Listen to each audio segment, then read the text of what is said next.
De la marquise de Merteuil au vicomte de Valmont.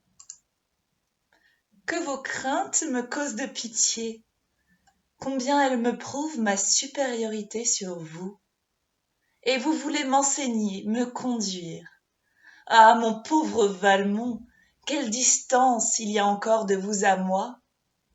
Non, tout l'orgueil de votre sexe ne suffirait pas pour remplir l'intervalle qui nous sépare.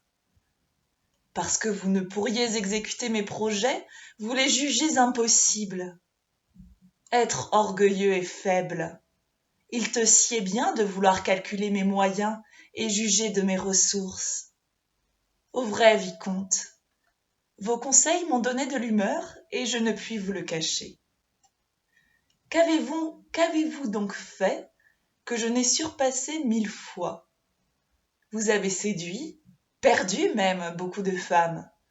Mais quelles difficultés avez-vous eu à vaincre? Quels obstacles à surmonter?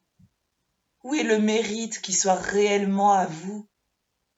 Une belle figure, pur effet du hasard, des grâces que l'usage donne presque toujours, de l'esprit à la vérité, mais auquel du jargon suppléerait au besoin, une impudence assez louable, mais peut-être uniquement due à la facilité de vos premiers succès. Si je me trompe, voilà tous vos moyens. Car pour la célébrité que vous avez pu acquérir, vous n'exigerez pas, je crois, que je compte pour beaucoup l'art de faire naître ou de saisir l'occasion d'un scandale. Sans doute vous ne nierez pas ces vérités que leur évidence a rendues triviales. Si pourtant vous m'avez vu, moi, disposant des événements et des opinions, faire d'hommes redoutables les jouets de mes caprices ou de mes fantaisies, ôter aux uns la volonté de me nuire, aux autres la puissance, si j'ai su tour à tour, et suivant mes goûts mobiles, attacher à ma suite ou rejeter loin de moi ces tyrans détrônés devenus mes esclaves, si au milieu de ces révolutions fréquentes, ma réputation s'est pourtant conservée pure, n'avez-vous pas dû en conclure que, né pour venger mon sexe et maîtriser le vôtre, j'avais su me créer des moyens inconnus jusqu'à moi? Ah, gardez vos conseils et vos craintes pour ces femmes à délire qui se disent à sentiment, dont l'imagination exaltée ferait croire que la nature a placé leur sens dans leur tête, qui n'ayant jamais réfléchi confondent sans cesse l'amour et l'amant, qui dans leur folle illusion croient que celui-là seul avec qui elles ont cherché le plaisir en est l'unique dépositaire. Et vraies superstitieuses ont pour le prêtre le respect et la foi qui n'est dû qu'à la divinité. Mais moi, qu'ai-je de commun avec ces femmes inconsidérées? Quand m'avez-vous vu m'écarter des règles que je me suis prescrites et manquer à mes principes? Je dis mes principes et je le dis à dessein, car ils ne sont pas comme ceux des autres femmes, donnés au hasard, reçus sans examen et suivis par habitude. Ils sont le fruit de mes profondes réflexions. Je les ai créés et je puis dire que je suis mon ouvrage. Entrée dans le monde, dans le temps où fille encore, j'étais vouée par état au silence et à l'inaction, j'ai su en profiter pour observer et réfléchir.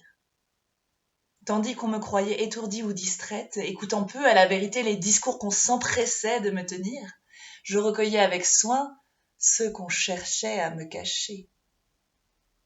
Cette utile curiosité, en servant à m'instruire, m'apprit encore à dissimuler. Forcée souvent de cacher les objets de mon attention aux yeux qui m'entouraient, j'essayais de guider les miens à mon gré. J'obtins dès lors de prendre à volonté ce regard distrait que depuis vous avez loué si souvent.